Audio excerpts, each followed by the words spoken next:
tous, je me prénomme Jérôme, ancien radio-amateur sous l'indicatif F5 ABS. Et je viens de finir avec un grand plaisir le livre de mon ami F5 OZK, Le monde dans un casque. Et donc nous avons décidé ensemble de prendre rendez-vous pour une petite interview. Voilà. Écoute, salut Fred. Pour ceux qui ne te connaissent pas, je vais te demander de te présenter par rapport à ta passion, donc sous l'indicatif F5 OZK. Eh bien, bonjour à tous. Salut Jérôme, très honoré que tu sois mon intervieweur aujourd'hui. Alors voilà, je me présente effectivement, Fred de F5 OZK. Et je vais essayer de répondre à ces quelques questions que tu vas me poser. Et puis voir si ça peut donner envie à quelques-uns de faire l'acquisition de ce livre et de vous expliquer un petit peu le comment du pourquoi de ce parcours. Bon, première question, pourquoi avoir décidé d'écrire ce livre aujourd'hui après toutes ces années de radio? Alors pourquoi j'ai décidé maintenant d'écrire ce livre? En fait c'est un peu grâce à ma fille qui elle-même aussi a écrit un livre. Et puis un jour comme ça en discutant avec elle, je lui ai dit mais j'aimerais bien un jour laisser une trace de moi après mon passage. Parce que avoir du matériel radio c'est bien, mais bon, mes enfants n'étant pas vraiment intéressés par ce genre de choses, le jour où je ferme les yeux, ça n'apportera pas plus quoi. Et je tenais à laisser une petite trace derrière moi, puis ma fille me dit mais papa, pourquoi tu es toujours en train de nous raconter des anecdotes qui te sont arrivées quand tu faisais de la radio, et pourquoi tu ne mettrais pas ça sur papier et en écrire un livre? Je me suis dit pourquoi pas. Voilà, le plus dur c'était de se lancer, mais pourquoi pas. Et puis voilà, c'est comme ça que ça a démarré. Alors à qui s'adresse ce livre? Aux radio-amateurs ou à un grand public également? Alors en fait, ce livre ne s'adresse pas forcément et particulièrement aux radioamateurs, en fait, il s'adresse à tous, également au grand public. Quand j'ai écrit ce livre, j'ai pensé avant tout à me mettre à la place de quelqu'un novice qui ne connaît absolument rien en radio. Et j'ai évité évidemment de mettre trop de codes internationaux qui pourraient embrouiller beaucoup de gens. Donc en définitive, voilà, je suis resté au plus simple. Et ce livre en fait s'adresse à tout le monde, au grand public, aussi bien au grand public qu'aux radioamateurs, qu'aux civistes, enfin aux passionnés comme aux non passionnés. Qu'est-ce qui t'a poussé à partager ton histoire personnelle? En fait, cette question-là, la réponse de cette question se rapproche sur la question un petit peu juste avant. Mais en définitive, mon objectif, c'était encore une fois, de laisser une trace, surtout pour mes enfants, pour mes proches, pour la famille. Voilà, laisser un petit souvenir de moi derrière, même si j'ai encore, et j'espère, encore de nombreuses années derrière moi. Mais l'objectif, il était là avant tout, surtout laisser à mes enfants une petite histoire de ce que j'ai vécu. As-tu eu des hésitations avant de te lancer dans l'écriture? Alors si j'ai eu des hésitations, oui, j'ai hésité parce que c'est mon premier ouvrage, c'est la première fois que j'écris un livre. Donc c'est pas évident de trouver les idées, de savoir par où on va commencer. Le plus long en définitive c'est ça, c'est de trouver la motivation, de se mettre devant une feuille blanche et puis de se dire par quoi je commence. Donc j'ai hésité longtemps et puis finalement mes enfants ont décidé et puis voilà, après c'est venu tout seul. Une fois que la première ligne est venue, après les souvenirs arrivent les uns derrière les autres et là ça défile tout de suite. Bon, alors maintenant, prochaine question, combien de temps t'a-t-il fallu pour écrire ce livre? Alors combien de temps il m'a fallu? C'est difficile à dire parce que j'ai pas calculé en fait. Je m'y suis mis un petit peu par-ci, un petit peu par-là, un petit peu le soir, un petit peu le matin, enfin quand ça venait. Mais je pense que je l'ai fait quand même assez rapidement, hein. J'ai dû le faire en moins d'un mois. J'ai pas le temps exact, mais j'ai dû le faire en moins d'un mois, parce que c'est ce que j'expliquais tout à l'heure. Le plus dur, c'est vraiment de démarrer. Après, tout défile tout seul.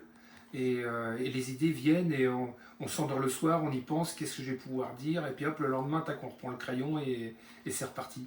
Donc, mais ça a été relativement vite parce que les souvenirs sont restés là. Alors qu'est-ce qui a été pour toi le plus dur? Revivre certains souvenirs ou les retranscrire sur le papier? Bien pour moi, le plus compliqué, en fait, ça a été effectivement de le retranscrire sur papier, parce que les souvenirs, on les a toujours, les souvenirs. Mais les remettre dans l'ordre, c'est ça qui n'est pas évident, parce qu'il y en a des souvenirs qui sont plus intenses que d'autres, d'autres un petit peu moins, on n'y pense pas tout le temps. Alors, des fois, on fait un paragraphe sur un souvenir, et puis en cherchant un petit peu, on se dit « Ah oui, mais j'ai vécu aussi cette partie-là ». un souvenir en appelle un autre, et ainsi de suite. Donc le plus compliqué, c'était de le retranscrire sur papier. Mais bon, maintenant avec l'informatique, ça va tout seul. Donc maintenant, on va aborder un thème avec des questions différentes pour susciter la curiosité. Sans te dévoiler, quel type d'aventure les lecteurs vont-ils découvrir? Alors, c'est une bonne question, mais en définitive, c'est pas une aventure, c'est pas un roman non plus. Ce sont essentiellement des anecdotes que j'ai vécues. Alors, c'est pas un livre technique qui retrace la technique pour passer sa licence, etc. C'est surtout des anecdotes que j'ai vécues. Et ça, je pense que beaucoup de lecteurs initiés à la radio, naturellement, vont effectivement se retrouver à travers ces anecdotes. Voilà, mais bon, après, c'est la lecture qui vous donnera la suite. Y a-t-il dans ce livre des histoires que même tes amis radio-amateurs ignorent? Alors, oui, il y a effectivement des histoires. Tout le monde ne connaît pas toute mon histoire. J'ai évoqué certains de mes anecdotes à des copains, d'autres anecdotes à d'autres copains, d'autres qui ont vécu ces anecdotes avec moi. Donc tout le monde ne connaît pas forcément mon histoire en entier. Mais voilà, je pourrais à la fois dire oui et non. Tout dépend qui lira ce livre. Alors si tu devais résumer ce livre en 3 mots, lesquels choisirais-tu? Alors je dirais euh, passion, émotion et rencontre. Quel chapitre t'a procuré le plus de plaisir à écrire? Alors, j'ai pas forcément un chapitre qui m'a pris le plus de plaisir à écrire, particulièrement par rapport à un autre. Tous m'ont pris autant de plaisir à écrire. Ouais, je dirais, si je devais en sortir un du lot, euh, je vous laisse le soin de lire les livres, mais je vous dirais l'espace. Y a-t-il une anecdote qui t'a particulièrement ému en la rédigeant? Oui, en effet, j'ai une anecdote particulière qui date de l'année dernière, qui se passe sur l'île de la Réunion. Et c'est une anecdote assez sensible.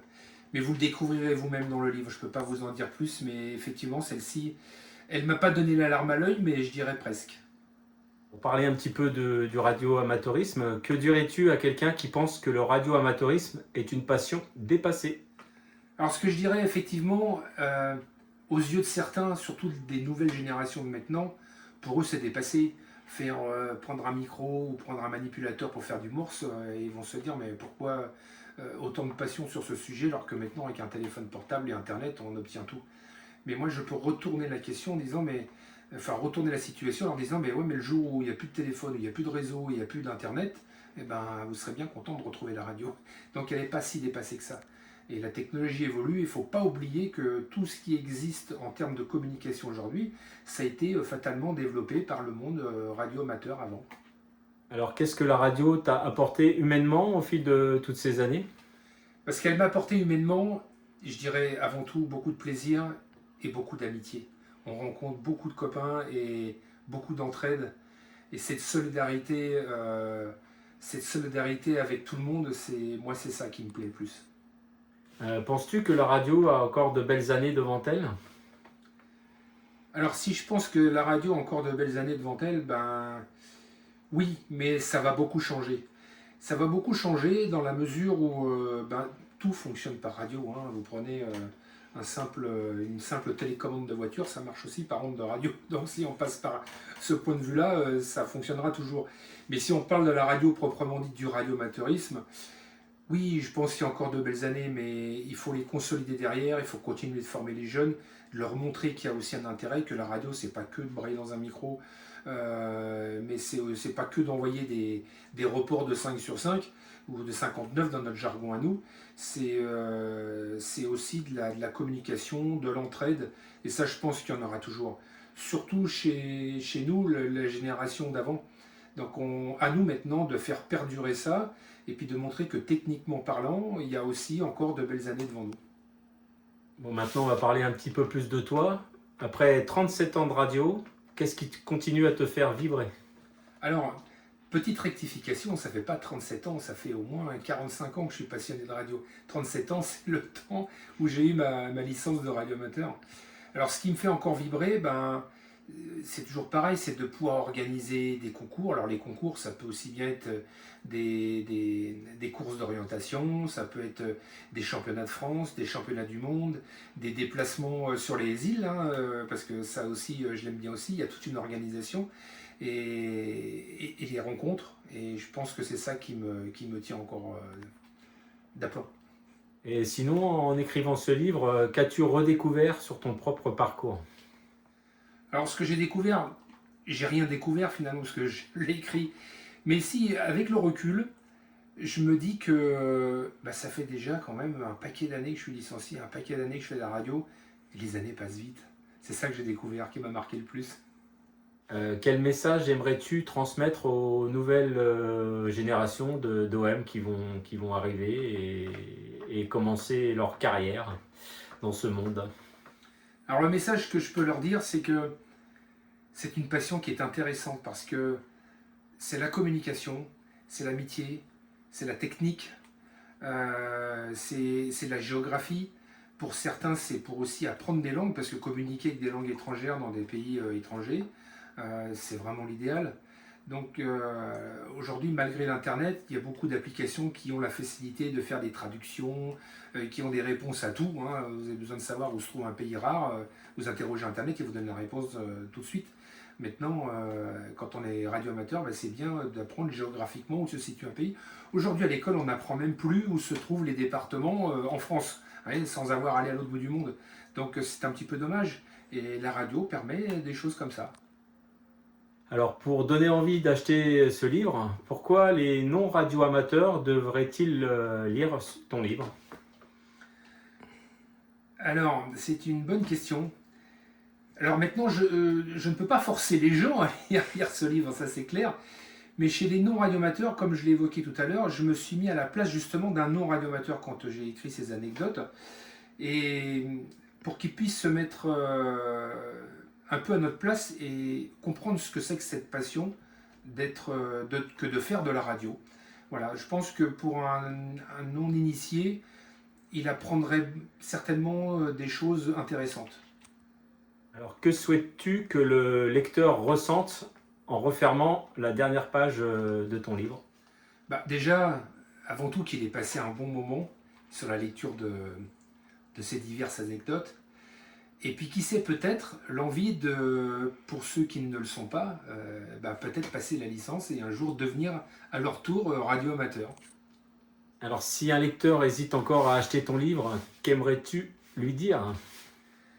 Alors, ce que j'aimerais lui dire, c'est que ne prend pas beaucoup de risques, hein. Il y a un peu plus d'une centaine de pages à lire. Ça se lit relativement rapidement et il peut le trouver sur Amazon pour moins de 10 euros. Alors, il n'y a pas d'hésitation à avoir. À ce prix-là, on peut toujours essayer de tenter le coup. Et puis, si au pire, ça ne plaît pas parce qu'on ne peut pas plaire à tout le monde, ça sera une bonne idée cadeau pour un copain.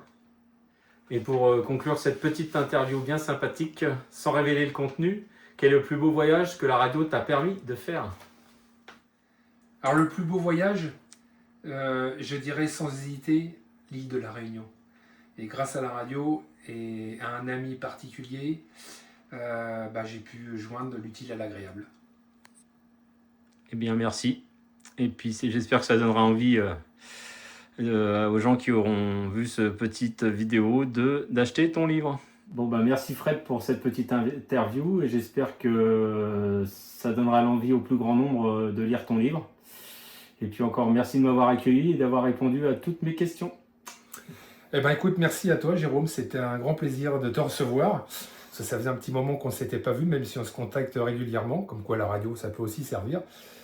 Et puis, écoutez, moi je vous dis à très bientôt. Et puis voilà, le monde dans un casque.